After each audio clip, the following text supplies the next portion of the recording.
Boa tarde, bem-vindo à Assembleia Geral. O Orçamento do Estado para o próximo ano foi hoje entregue na Assembleia da República e vai ser apresentado em conferência de imprensa a partir das 6 da tarde, que o Económico vai aqui acompanhar em permanência. Este é o quarto orçamento de Passos Coelho, que também já bateu recordes ao apresentar 8 retificativos.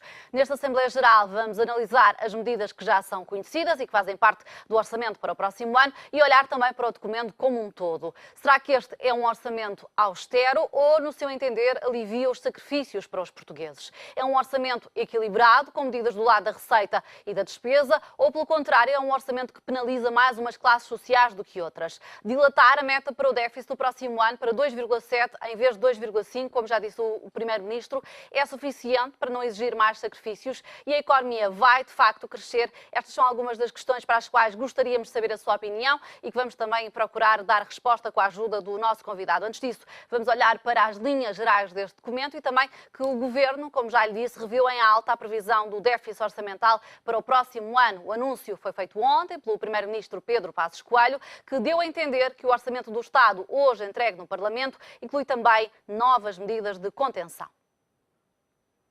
O déficit orçamental para 2015 vai situar-se nos 2,7%.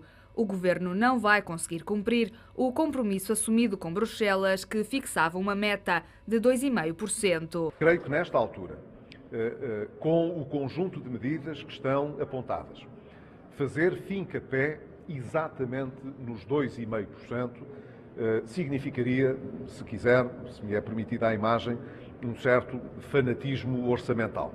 O Executivo justifica a revisão em alta dos objetivos orçamentais com a reavaliação do impacto dos chumbos do Tribunal Constitucional. As medidas recusadas pelos juízes do Palácio Raton vão ter um impacto negativo nas contas do Estado de 1.400 milhões de euros. A estimativa inicial apontava para 1.100 milhões. Na apresentação das linhas gerais do orçamento, que teve lugar esta terça-feira, a Ministra das Finanças explicou aos partidos que a revisão do déficit em alta acontece para que não tenha de haver um aumento de impostos no próximo ano. A nova meta ainda não foi aprovada por Bruxelas, mas o Executivo acredita que não vai ser um problema. No documento apresentado ontem aos deputados, as previsões do cenário macroeconómico apontam para um crescimento da economia na ordem dos 1,5%. Já o desemprego deve baixar de 14,2% para 13,4% em 2015. O aumento do PIB deve ser sustentado com o crescimento das exportações e do investimento, segundo revelou a ministra. Mas o económico sabe que, apesar da economia acelerar, o aumento da receita fiscal deve ficar aquém do registro deste ano. O orçamento contempla ainda cortes nas pensões acima de 4.611 euros e dos salários da função pública acima dos 1.500 euros. As reformas antecipadas mantêm-se congeladas até que esteja reunida a margem orçamental necessária para aliviar esta medida. O Orçamento do Estado vai ser entregue esta quarta-feira pela Ministra das Finanças na Assembleia da República.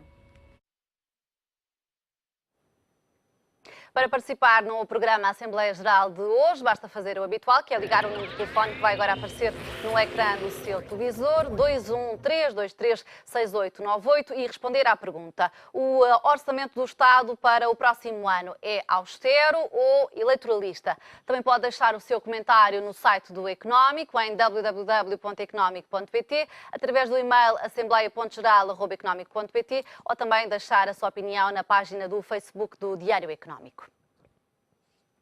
Em estúdio, como habitualmente à quarta-feira, está Carlos Paz, que é economista. Olá, Carlos, boa tarde, bem-vindo à Assembleia Geral. Boa tarde. Este orçamento para o próximo ano, parece-lhe que volta a exigir mais esforços aos portugueses do que propriamente à máquina do Estado? Sim, claramente sim.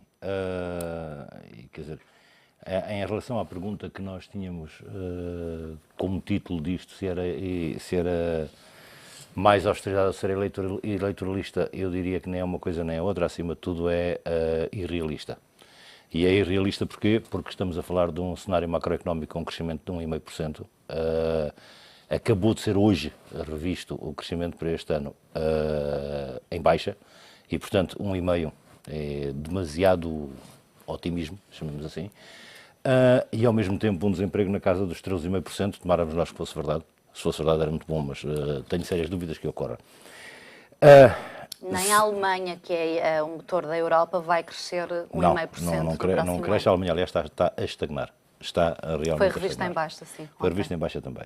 E, portanto, acima de tudo é irrealista. E, portanto, a resposta à sua pergunta, sim, continua a exigir pouco da máquina do Estado. Agora, cuidado com o que é que se chama máquina do Estado. Lá ver.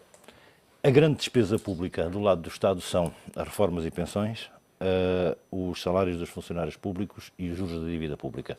Estes três são o grosso da grande despesa do Estado.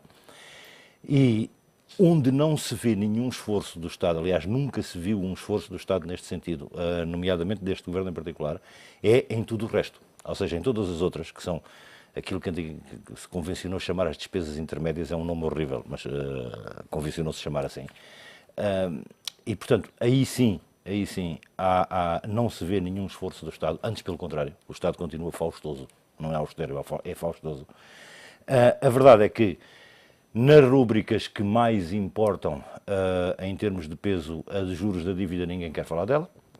A das reformas e pensões, cada vez que se tentou falar, foi sempre pelo lado negativo, ou seja, foi sempre pelo corta e corta indiscriminadamente, e, portanto, o Tribunal Constitucional chumbou, e chumbou, isso que era a minha opinião, bem, da forma como foi apresentado, chumbou bem. Mas, no seu entender, uma formulação diferente poderia ter passado no Tribunal Claro Constitucional? que podia ter passado. Se o objetivo também fosse outro e não esses cortes indiscriminados de que Podia falava. e devia. Aliás, o Tribunal Constitucional disse claramente no seu acórdão que chumbamos isto porque isto não é uma reforma. Disse lá claramente. Abriu o acórdão assim. E depois desenvolvia-se por várias páginas. Mas basicamente abriu por dizer que chumbava porque não era uma reforma. Era uma medida pontual. Vamos cortar. Só, mais nada. Quando deveríamos estar a pensar coisas muito mais sérias do que isso. A mesma coisa se passa em relação aos salários da função pública, é exatamente a mesma coisa. E em relação e, portanto, isto do lado da despesa, chamamos assim, do lado da receita, sabemos hoje que vamos ter uma redução do IRC, portanto, as empresas vão pagar menos impostos, já estava prevista. Aparece uma resolução divertidíssima, devo-lhe dizer, excepcionalmente criativa e se fosse noutra conjuntura não era uma má medida. A ideia de indexar a devolução de impostos às pessoas. Sobre taxa de IRS. Se o Estado conseguir coletar mais do que o que está a pensar, então não precisamos do dinheiro, devolvemos-lo às pessoas. Como princípio isto está correto. Agora, não está correto é no último ano de uma legislatura. Ou seja, eu recebo o dinheiro, conta no meu déficit e o meu vizinho que vier à frente de mim, que vos devolva o dinheiro e que fique com o negativo do lado dele. Parece um bocado esquisito em último ano A formulação é engraçada. Tecnicamente está construída de forma a que não se devolva dinheiro nenhum a ninguém. Não se vai realmente devolver dinheiro nenhum a ninguém. Porquê é que diz isso? Vamos lá ver. É algo que eu ainda não vi ninguém referir, mas é que é importante.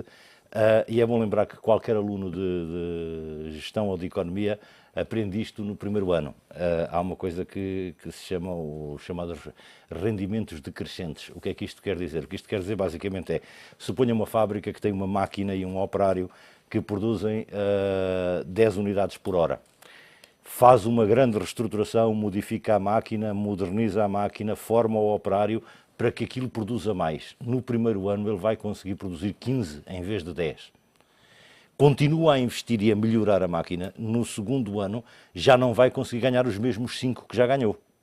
Portanto, vai conseguir subir para 17 e depois no outro ano para 18 e depois, por muito que invista, já estabilizou. É o princípio dos rendimentos decrescentes. O que é que acontece? As contas são feitas de forma malandra e as contas são feitas da seguinte maneira. Se nós, no ano que vem, conseguirmos a recuperação que conseguimos este ano, então devolvemos tudo.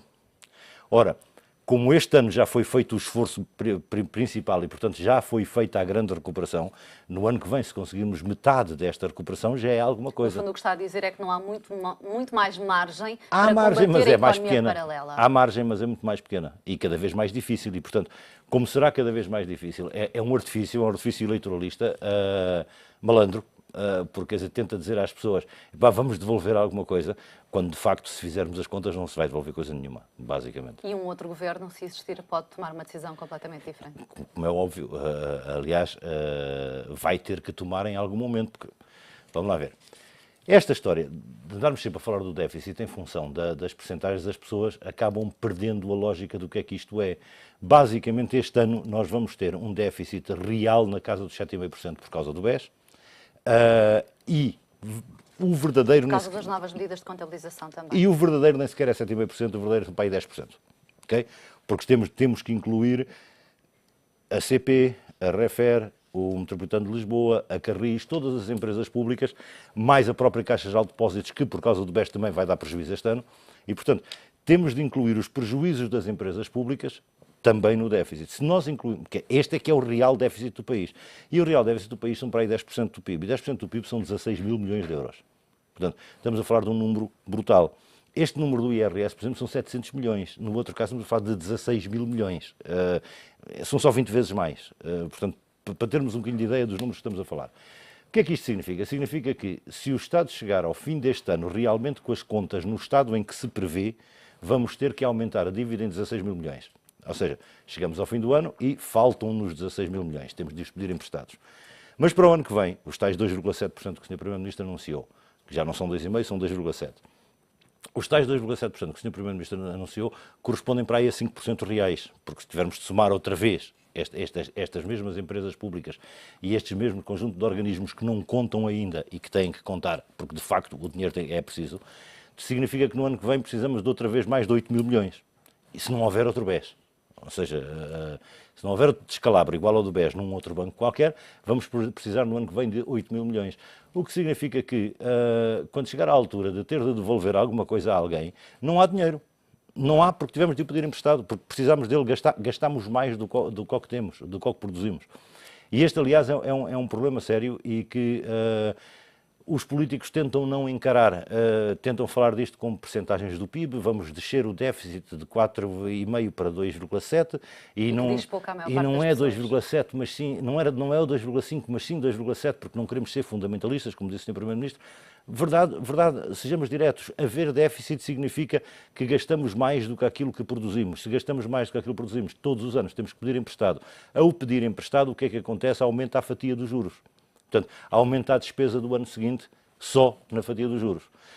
E eu relembro, já é a terceira maior. Portanto, salários e pensões é a primeira, aliás, pensões e reformas é a primeira, salários é a segunda, a terceira já são os juros da dívida pública. Para as pessoas terem uma ideia lá em casa, são 8 mil milhões de euros por ano. Portanto, uma vez mais, quando nós falamos de todo este volume do IRS, a tal sobretaxa do IRS que vale 700 milhões, vale 20 vezes menos do que os juros que pagamos. Carlos, vamos começar a ouvir os primeiros telespectadores deste Assembleia Geral. Já está a aguardar ao telefone, nos Chaneves, a enfermeira Liga-nos de Rio Maior. Muito boa tarde, a sua opinião, por favor. Senhor professor, é o seguinte, realmente eu tenho a impressão que os nossos governantes e políticos passamos a outro estado de estupidez, completamente, porque isto já se está a ver que eles não devolvem nada. Aliás, o professor acabou de dizer isso. Eles não vão devolver nada, nem devolvem, porque eles não estão interessados em fazer reformas que eles não fizeram nada. Eles alguma vez cortaram neles próprios, nos ministérios, em tudo isso. E naquilo que eles recebem, desde este Presidente da República até os deputados, não. E os deputados europeus, que é um testimonete, é tudo uma vergonha o que se passa neste país. Conseguem estar na Europa e conseguem estar aqui, nos escritórios, a dar aulas, a fazer tudo, a ser comentadores, a ser tudo. Isto é uma vergonha, porque se isto realmente continuar assim, qualquer dia as pessoas têm que se revoltar. Aliás, já estamos todos revoltados, porque isto não pode ser, não. Não pode ser estarem sempre os mesmos a pagar, porque andam a dizer que isto que vão devolver, não devolvem nada a ninguém. Nem os pensionistas a ninguém. Por exemplo, da fiscalidade verde, dizem que os jatos não estão incluídos nisso, não pagam coisa. Então, quer dizer, eu é que tenho jato, não é? Eu é que tenho. Como nos hotéis, o IVA é de 6%. Sou eu que vou para lá dormir nos hotéis a 6%. Por isso é que eu digo, não, estas pessoas assim não estão capazes de servir. E como agora o Presidente da Câmara de Lisboa, o Dr. António Costa, diz que também não tem soluções para aquelas cheias que houve em Lisboa. Então, se essas pessoas todas não têm, não pensam, não têm ideias nenhumas para nada, então o que é que estão lá a fazer? Muito boa tarde, obrigada e beijinhos. Muito obrigada, boa tarde, obrigada pela sua participação. Vamos ver mais uma opinião de um telespectador que deixou um comentário na página do Diário Económico no Facebook e na página do Diário Económico perante a pergunta que fazemos se o orçamento para o próximo ano é austero ou eleitoralista. Alzira Lopes, como já estamos a ver, escreve que não é uma coisa nem outra. Era sabido que após a saída da Troika a austeridade seria mais suave. Infelizmente ainda não foi possível ser mais suave, o que significa que perante a situação em que o país ficou pelos socialistas, este orçamento é o mais razoável. É então a opinião de Alzira Lopes, que deixou um comentário na página do Diário Económico no Facebook. Ao longo deste programa ainda poderá deixar a sua opinião, que nós acompanharemos em permanência a página do Diário Económico no Facebook. Já de seguida vamos ouvir mais um outro telespectador que já está a aguardar ao telefone. Carlos Pereira está reformado, liga-nos do Barreiro. Muito boa tarde, a sua opinião, por favor. Muito boa tarde, Sr. Jornalista. Boa tarde para o Dr. Carlos Paz.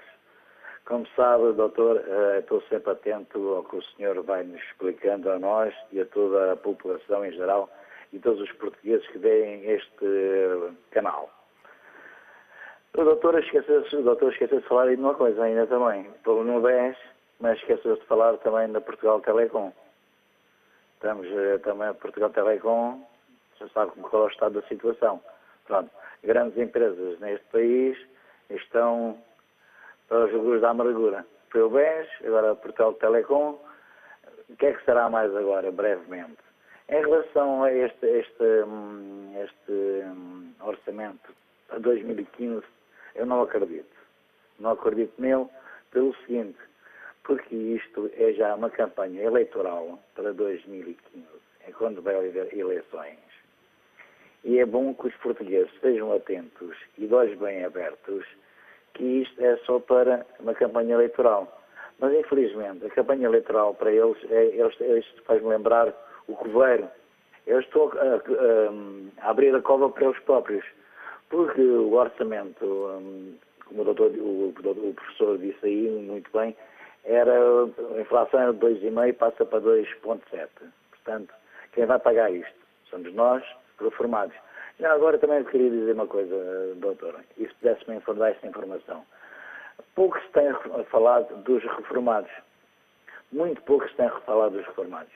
E a pergunta que eu coloco é assim, para quando será aumentado os reformados que têm reformas menos de 600 euros?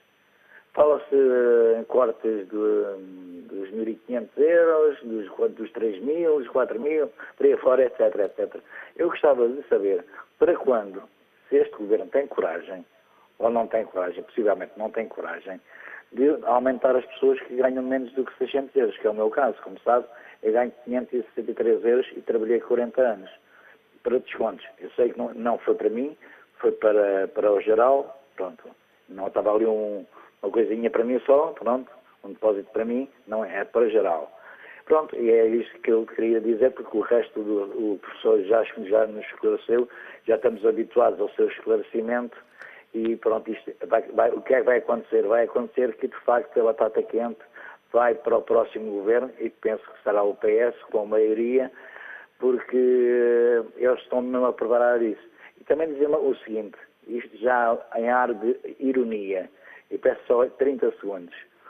O Paulo Portas não pensa andar nas feiras, porque os feirantes vão lhe dar mesmo na corneta. Portanto, eu sou o Paulinho das feirinhas, não se meta nas feiras, porque o Carlos esperanto... Pereira, já ficou clara a sua opinião. Muito obrigada pela sua Muito obrigado também por sua atenção. Doutor professor, muito boa tarde. E até uma próxima oportunidade. Já sabe que ao longo deste programa estamos a falar sobre o Orçamento do Estado para o próximo ano. Poderá participar aqui no Assembleia Geral através do número de telefone habitual, o 21 323 6898. Também enviar um e-mail para assembleia.geral@economic.pt ou então deixar um comentário na página do Diário Económico no Facebook, que iremos certamente ler o seu comentário e pedir aqui ao nosso convidado que lhe dê o devido esclarecimento. Já está ao telefone mais uma telespectadora, Ana Gouveia, é economista, liga-nos de Lisboa. Muito boa tarde, a sua opinião, por favor. Boa tarde. Olha, o Orçamento de Estado de 2015 é austero só para os mesmos, porque há para alguns a quem não é austero. Com isto quer dizer que, por exemplo, não se vê nenhum imposto sobre as grandes fortunas, nenhum imposto sobre o capital, pelo menos eu até à data ainda não vi. E como sempre, os impostos são sempre para os mesmos, para os trabalhadores por conta do outrem e para as empresas vai descer também, o IRC vai descer. Portanto, este Orçamento de Estado é mais do mesmo, não vai tirar a economia do poço em que está e não é, na minha opinião, o Orçamento de Estado que Portugal precisava. Boa tarde.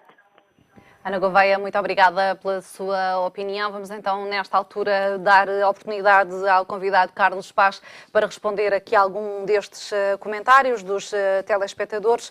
Carlos, penso que é mais ou menos transversal aos telespectadores dizerem que este orçamento é mais do mesmo e que não vai retirar a economia da situação em que está. Sim e não.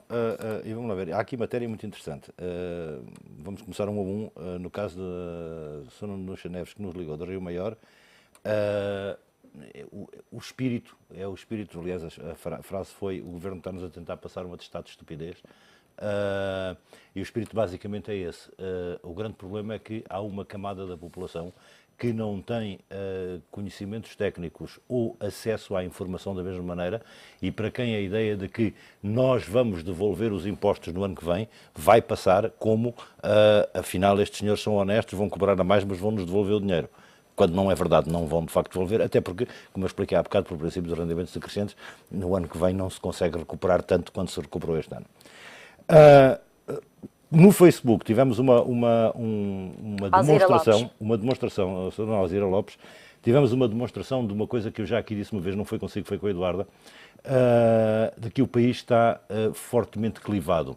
Ou seja, neste momento, os eleitores do PSD e do CDS, aconteça o que acontecer, dirão sempre que é bom, o que quer que seja. E os não eleitores do PSD e do CDS dirão sempre que é mau, o que quer que seja. E o orçamento, de facto, tem coisas más e coisas boas.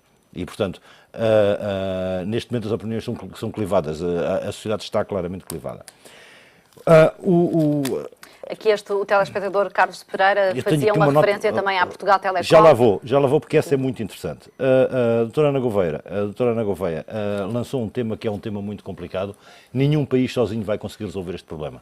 O imposto sobre as grandes fortunas. O imposto sobre as transações de capital e os movimentos de capitais. O problema é, se tributarmos muito, o dinheiro vai para onde não for tributado.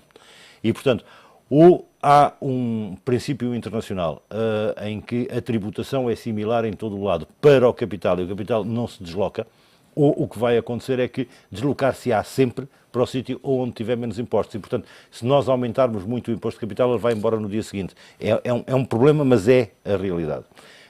Eu não gosto dela, mas a realidade é esta e é assim.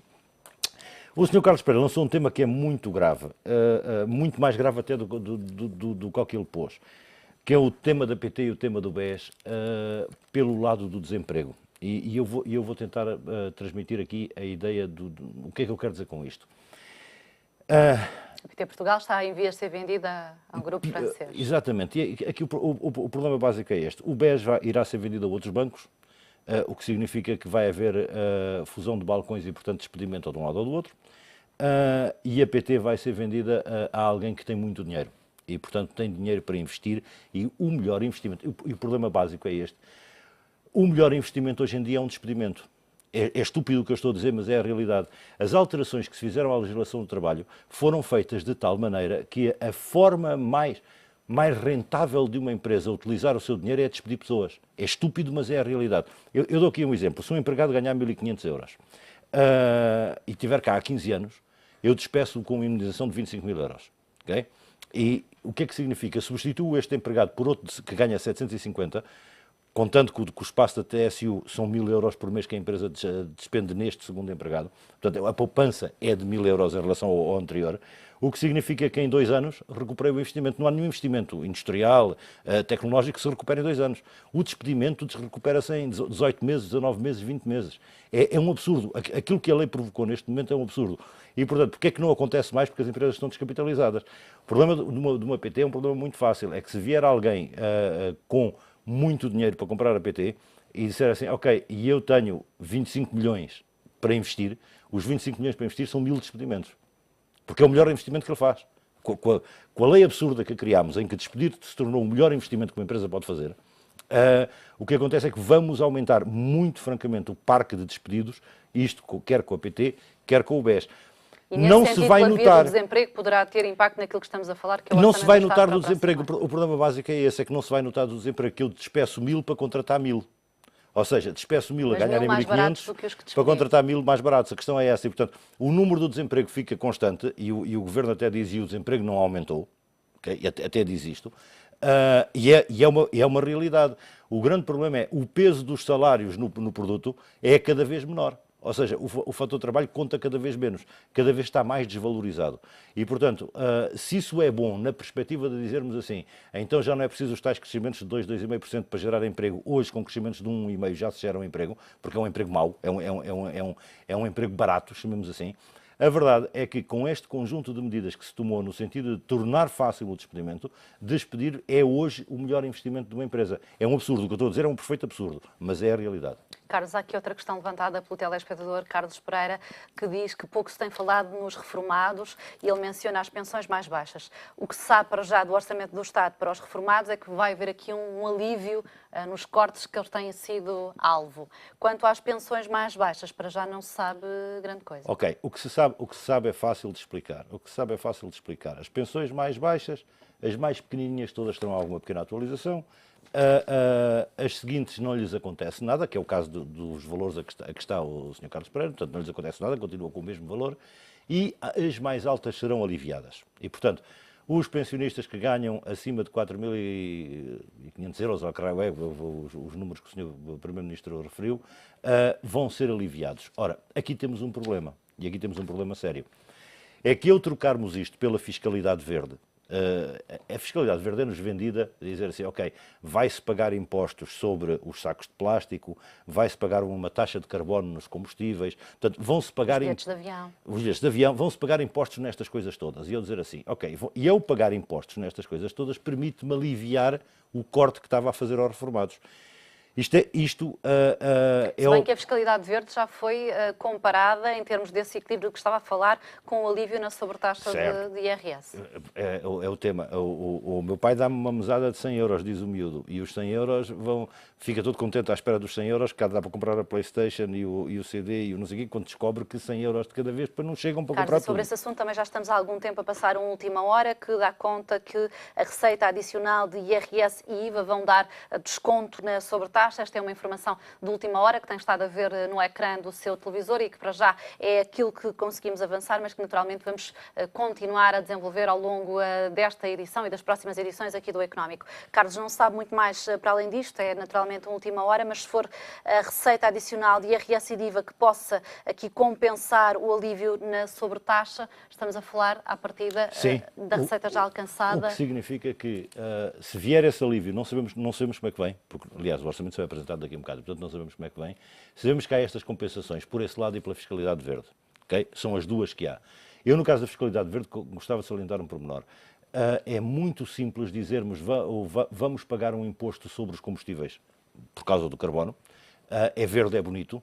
É bom lembrar que... Mas é mais um imposto sobre os combustíveis. É pior do que isso. É bom lembrar que o imposto sobre os combustíveis não é um imposto sobre os combustíveis, é um imposto sobre tudo o que é transportado. Ou seja, é um imposto sobre o pão, sobre o arroz, sobre a massa, porque não andam a pé. são transportados, portanto o custo do transporte vai subir, o que significa que o Sr. Carlos Pereira, que nos ligou do Barreiro, a sua reforma não vai ser nem aumentada nem cortada, mas os preços das coisas que ele vai ter de pagar vão subir. E vão subir por causa de um imposto. Ou seja, vamos estar a tirar às pessoas que têm pouquinho, vamos lhes estar a tirar bocadinhos a cada um nestes impostos para não cortar os salários de cima. E eu já repeti isto aqui várias vezes e vou repetir mais uma vez. A mim não me faz sentido, numa altura em que temos pessoas no limiar da pobreza da forma que temos, não me faz sentido estarmos a ter impostos generalistas que cobrem a parte de consumo imediato, primário das pessoas, a comida para comer, a água para beber.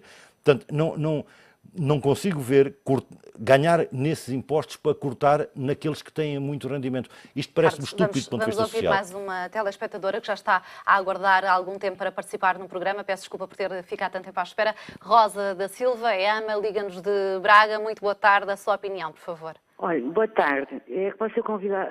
Boa tarde. Eu gosto muito de ouvir o seu convidado, portanto decidi também participar. É como o seu convidado diz, não é as empresas que vão despedir, mas é o Estado.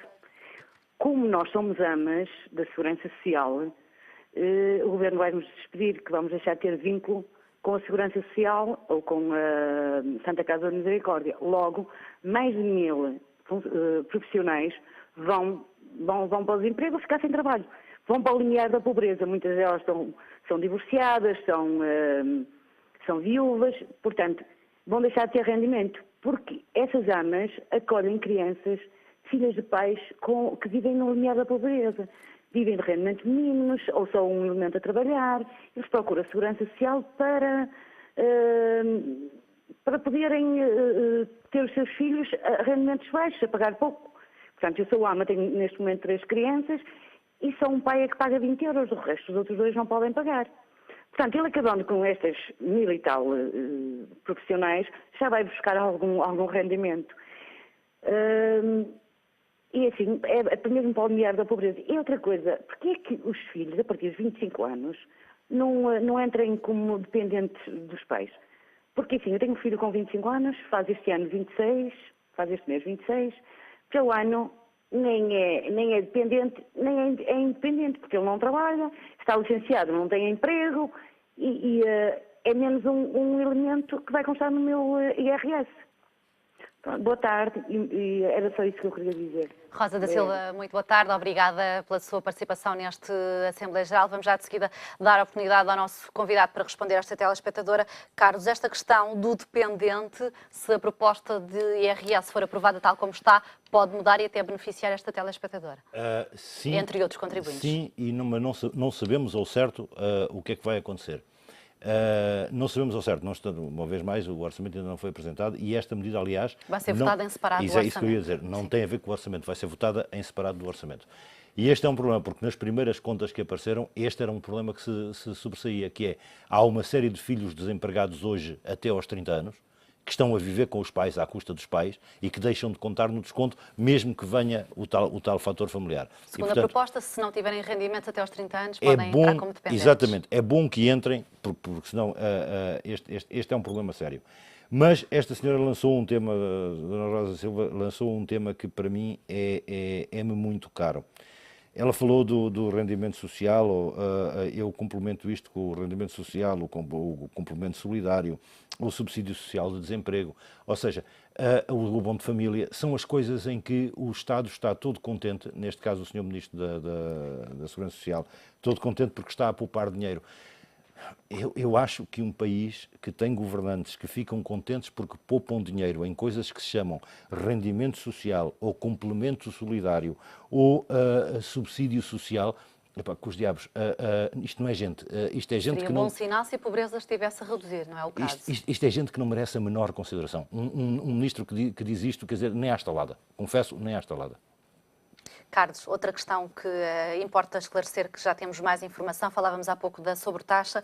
Esta devolução da sobretaxa de IRS de que falávamos vai estar dependente da receita de IVA e de IRS e não do combate à fraude e evasão fiscal, como se dizia inicialmente. Mais uma vez, neste caso é crescimento da economia. Neste caso é crescimento da economia. Portanto, vamos lá ver, o que é que influi diretamente o IVA e o IRS é o crescimento da economia. É direto. E, portanto, neste caso é contar com o tal 1,5%. É, no fundo, o rendimento disponível também. É contar com o 1,5% de crescimento da economia. Eu não sei como é que está desenhada a medida, não sabemos ainda, mas o que eu já disse é que 1,5% eu acho que é irrealista. Ninguém está a crescer isto na Europa e, portanto, a não ser a Irlanda. O que diz a proposta para já é que a receita vai reverter a favor dos contribuintes e não para financiamento da despesa pública. Isso é um chavão. Ok? Isso é um chavão. É tal promessa de que falávamos há pouco que não será execuível. Que não é execuível. Não é execuível de jeito nenhum. Isso é um Carlos, outra chavão. questão que estamos também a passar em última hora e que já terá visto também no ecrã do seu televisor é que a privatização da TAP deverá ser relançada ainda este ano. Pelo menos é essa a intenção do Governo. Carlos, parece-lhe também que vai ser possível? Sim, vai ser possível e eu aqui vou ser muito violento no que vou dizer. Atenção, tenho de fazer uma declaração de interesse.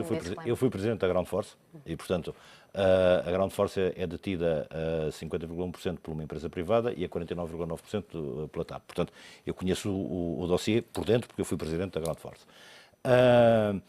E, portanto, o que eu lhe posso dizer sobre isso, e vou ser muito direto no que vou dizer, as privatizações fazem-se em função das comissões que ganharem os amigos.